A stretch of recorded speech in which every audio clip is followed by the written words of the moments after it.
Merci d'être sur la télévision Labari pour suivre le journal de ce samedi 26 octobre 2024. Mesdames, Messieurs, bonsoir et bienvenue à tous.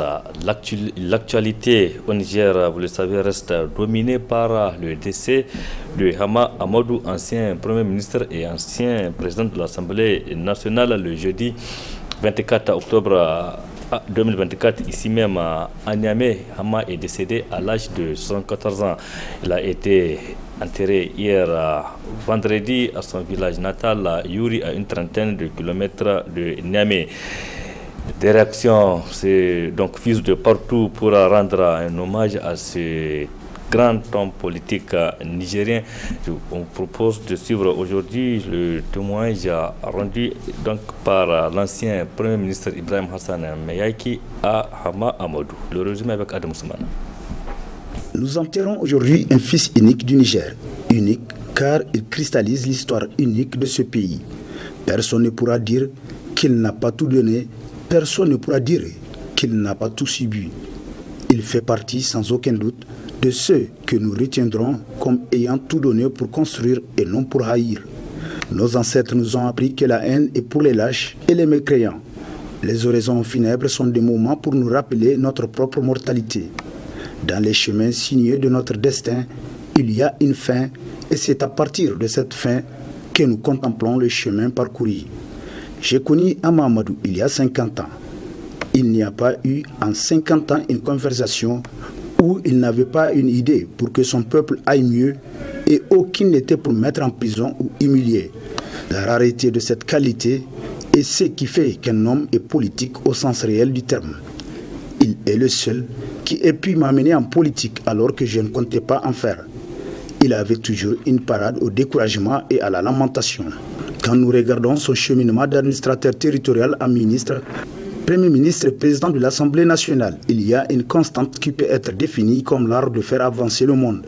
Il fut mon élève extrêmement brillant et la semence de cette constante était déjà présente. L'habileté à faire avancer les choses avec détermination et camaraderie. La méchanceté n'était pas son lot. Nous nous inclinons devant Allah, mais notre deuil est à la mesure de notre frustration de perdre un leader tant aimé. Aujourd'hui, nous pouvons dire que la politique nigérienne sera peu reconnaissable sans sa présence et en même temps, il est présent de Zender, Agadez et Filengue. La truelle de ses idées nous manquera cruellement. Sa famille était le Niger et c'est au Niger que nous devons présenter des condoléances. Que son âme repose en paix. Signé Ibrahim Hassan Meyaki, ancien Premier ministre du Niger, depuis Paris le 24 octobre 2024. Et à l'âme du disparu Adam Soumana, le ministre du Pétrole a effectué hier, vendredi 25 octobre 2024, une visite sur le site d'implantation de la nouvelle raffinerie du complexe pétrochimique et du complexe de production énergétique dans la région de Dosso. Il était question donc d'aller présenter ce site aux responsables du groupe canadien Zimar, le groupe avec lequel donc l'État du Niger a signé un accord de partenariat. Le résumé de ce déplacement avec nos correspondants régionaux Boubacar Ibrahim et Soumaïla Abdoulaye. Après cet accueil empreint de chaleur réservé par le gouverneur de la région de Dosso, le général de brigade Hiro Umoru, le ministre du Pétrole, qui est accompagné dans ses déplacements de son homologue de l'hydraulique, de l'assainissement et de l'environnement, du ministre de l'urbanisme et de l'habitat et du secrétaire général du gouvernement, s'est rendu sur le site devant accueillir la nouvelle raffinerie, le complexe pétrochimique et le complexe de production énergétique, se trouvant à une quarantaine de minutes de route de Dosso en allant sur Gaïa. Et aussitôt arrivé sur les lieux, le ministre et sa délégation ont eu droit à une présentation détaillée du site à travers ses différentes composantes de la part des techniciens du domaine. À travers cette visite terrain, il s'est en effet agi de faire prendre connaissance du site aux responsables de l'entreprise qui aura désormais en charge la construction, le financement et l'exploitation de la composante raffinerie et complexe pétrochimique, mais aussi de les assurer des dispositions prises par l'État du Niger pour que rien ne puisse entraver le projet. Cette visite revêt en tout cas une importance capitale pour nous. Après la signature hier des MOU, il fallait que nous venions présenter le site à l'investisseur, la société Zimar. Le MOU qui est le cadre, l'outil qui permet de lancer le projet, puisque chacune des parties a pris des engagements, à savoir la partie État et l'investisseur. La prochaine étape, c'est le contrat. Mais avant le contrat, le partenaire va d'abord élaborer l'étude de faisabilité. La faisabilité, tant sur le plan technique, sur le plan juridique, sur le plan financier, et va élaborer un modèle financier. Laquelle étude sera soumise à la validation des instances compétentes nigériennes. Donc une fois que c'est validé, on va au contrat. Dans la suite de son allocution, le ministre a indiqué que le choix porté sur l'entreprise n'était pas fortuit. Voilà. D'abord pour ce qui est du projet lui-même, les composantes du projet. Donc comme c'est écrit, il s'agit de construire une raffinerie modulaire de 5 000 barils. Donc on va commencer par un module de 30 000 dans une première phase. Ensuite il y a un deuxième de 30 000 et un troisième de 40 000. À cela s'ajoute le pipeline qui va acheminer le brut d'une distance d'environ 53 km. Également, il faut élaborer un pipeline pour acheminer l'eau. Il faut des chaînes de captage, quoi. Il faut également aussi les ouvrages, les travaux connexes qui doivent être réalisés sur le site du projet. En ce qui concerne le coût prévisionnel, en fait c'était dans l'enjeu pour nous, c'est d'abord le coût de l'investissement. Puisque c'est un BOT. L'investisseur va construire, financer, exploiter, maintenir et transférer la raffinerie au Niger. L'enjeu pour nous, comme vous l'avez dit, c'est le coût. Il ne fallait pas qu'on rate ces coches-là. Puisque un investissement artificiellement gonflé crée des dettes artificielles. Donc voilà pourquoi la première étape pour nous a consisté à lancer une sélection. On avait shortlisté 8 investisseurs. Parmi les 8, 3 ont appliqué. Parmi les 3, en tout cas l'offre de Zimar a été jugée la plus compétitive en termes de coût. Cette visite, qui intervient 24 heures après la signature d'un mémorandum d'entente entre l'État du Niger et le groupe Zimar, vise à rassurer ces derniers de l'engagement du gouvernement nigérien pour la concrétisation du projet. Retenons enfin qu'il s'agit à travers cette raffinerie voulue par le chef de l'État lui-même de non seulement faciliter l'approvisionnement en hydrocarbures des pays membres de l'AES, mais aussi de faciliter les opportunités pour l'État du Niger par la diversification des partenaires. Merci Boubacar Ibrahima. Retour ici à Niamey et direction l'hôtel Bravia qui a servi de cadre hier à la cérémonie de remise des prix aux lauréats de la deuxième édition du concours portant sur le pastoralisme. C'était une initiative du réseau Bililtala Marobe RBM. Donc, ce deuxième concours dénommé Pasto Hackathon a enregistré plus de 200 candidatures en provenance de 10 pays d'Afrique de l'Ouest et du centre, nous rapporte Adam Ousmane et Ibrahim Aoudou. Fort du succès enregistré lors de la première édition du Pasto Hackathon tenu en 2022, les différents acteurs concernés se retrouvent à travers ce cadre convivial pour la seconde édition de ce concours qui met en valeur le monde pastoral. Le président du réseau Bilital Marobe, qui se veut une organisation des 3 pays de l'AES, dans son intervention à l'occasion de ce rendez-vous marquant la finale du concours, a bien voulu indiquer qu'il s'agit là de la réalisation des rêves si chers au monde pastoral. Avec la concrétisation de cette initiative, c'est l'un des plus beaux rêves qui se réalisent pour de nombreux acteurs et partenaires du monde rural, pastoral en particulier. Tant dans l'inconscient collectif, le pastoralisme a été assimilé à une pratique anachronique et réfractaire aux innovations. La présente édition s'attache à promouvoir une démarche d'amélioration de la performance et de l'attractivité des activités d'élevage à travers l'usage d'innovations numériques dédiées à la filière lait locale. Ainsi, plusieurs partenaires ayant conjugué leurs efforts pour créer et développer produits et services innovants en phase avec le développement des technologies du numérique en faveur des éleveurs pasteurs ont manifesté leur satisfaction quant à l'organisation du présent hackathon pastoral. Je suis très heureuse d'adresser ces mots à l'occasion de cette importante cérémonie de remise des prix qui récompense les lauréats de la 2e édition du hackathon pastoral. Je me réjouis particulièrement de cet événement qui, bien au-delà d'une simple compétition, représente une opportunité unique de valoriser des initiatives visant à améliorer la performance et l'attractivité des activités d'élevage. Je peux vous assurer ce soir que la Suisse est et reste pleinement engagée à poursuivre son soutien de proximité au bénéfice de l'ensemble des acteurs qui, grâce à des produits digitaux innovants, se montrent aptes à augmenter la performance des filières de l'élevage pastoral.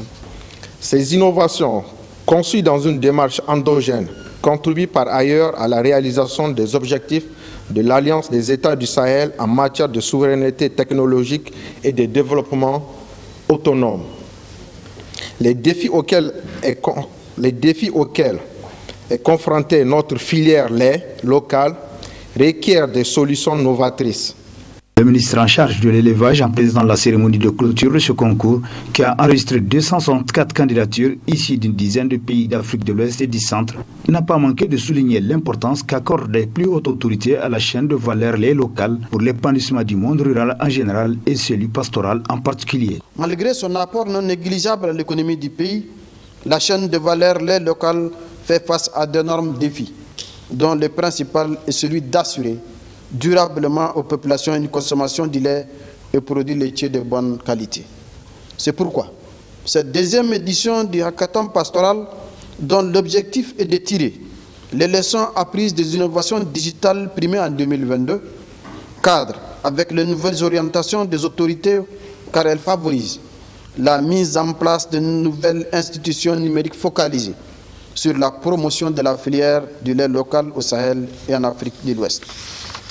Mesdames, Messieurs, ces initiatives des jeunes innovateurs talentueux de la sous-région sont en cohérence avec les objectifs déclinés dans le document de politique sectorielle de mon département ministériel, notamment la stratégie de développement durable de l'élevage Horizon 2013-2035, le plan national de développement de la filière lait adopté en 2022. Elles sont également en harmonie avec la stratégie nationale pour l'agriculture numérique qui vise à exploiter le potentiel du numérique pour atteindre les objectifs nationaux en matière de développement du monde rural. Ainsi, après une brève présentation des projets des 10 finalistes, le jury a décliné à l'assistance les 5 gagnants de cette édition, au rang desquels 2 Nigériennes, un Togolais, un Burkinabé et un Sénégalais en la personne de Abdoulaye Sarr, qui a remporté le premier prix de 5 millions de francs CFA avec son EcoBox Innov. Une photo de famille suivie d'un dîner ont couronné l'éclat de ce 2e pasto hackathon.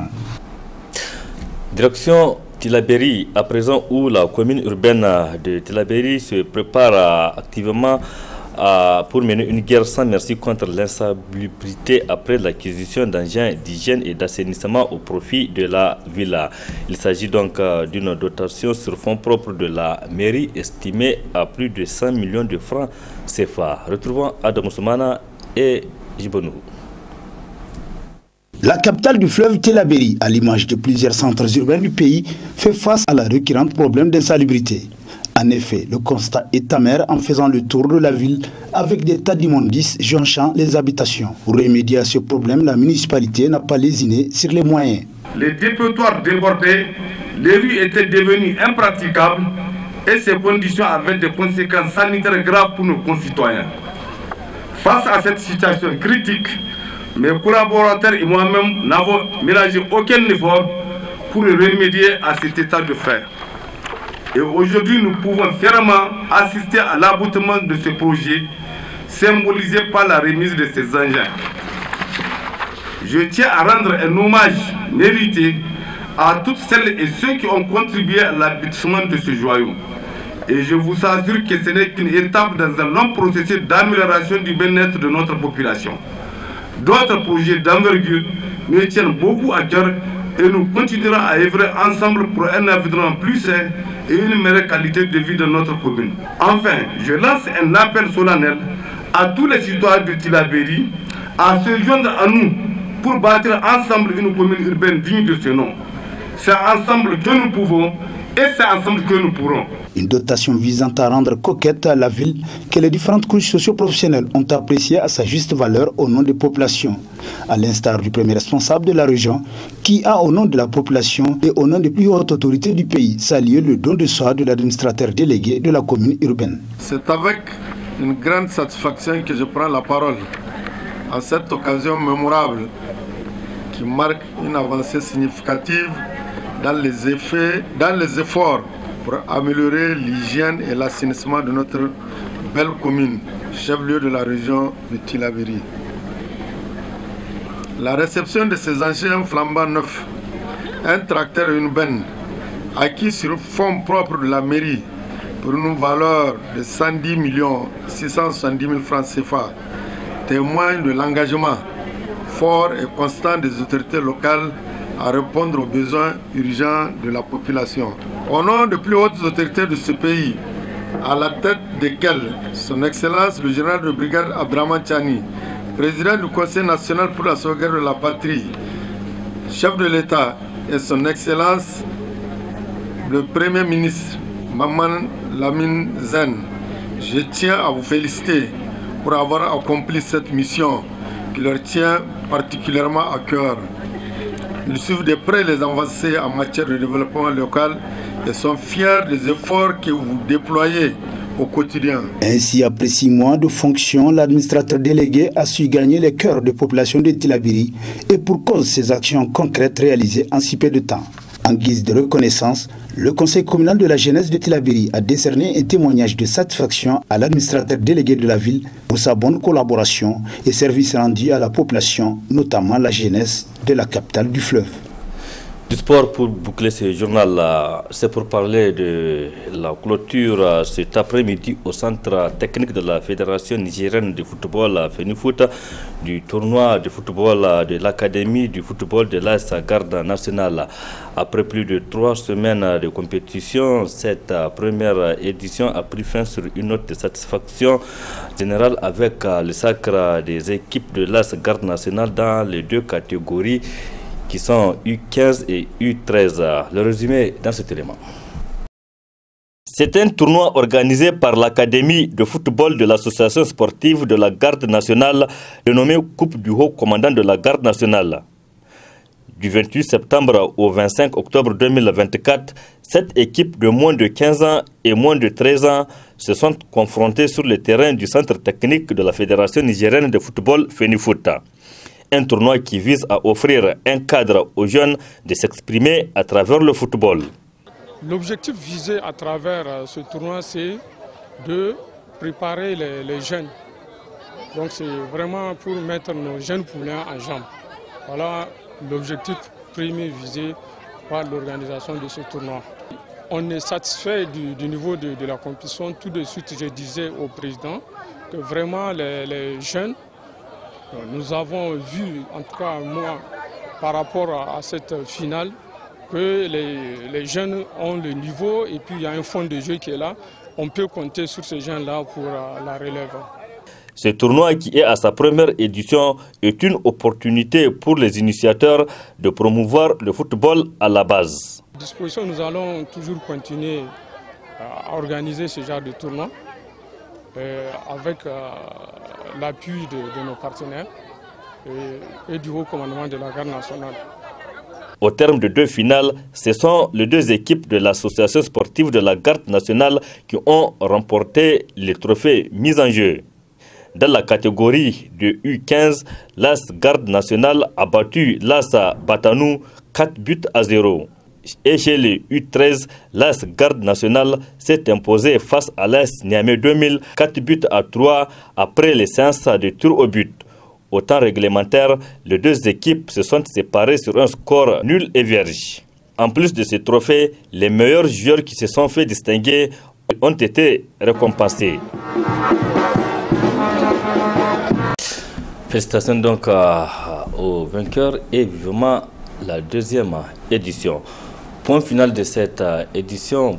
Merci à vous de l'avoir suivi. Restez en compagnie du programme de la télévision Labari. Excellente nuit à toutes et à tous et bon week-end.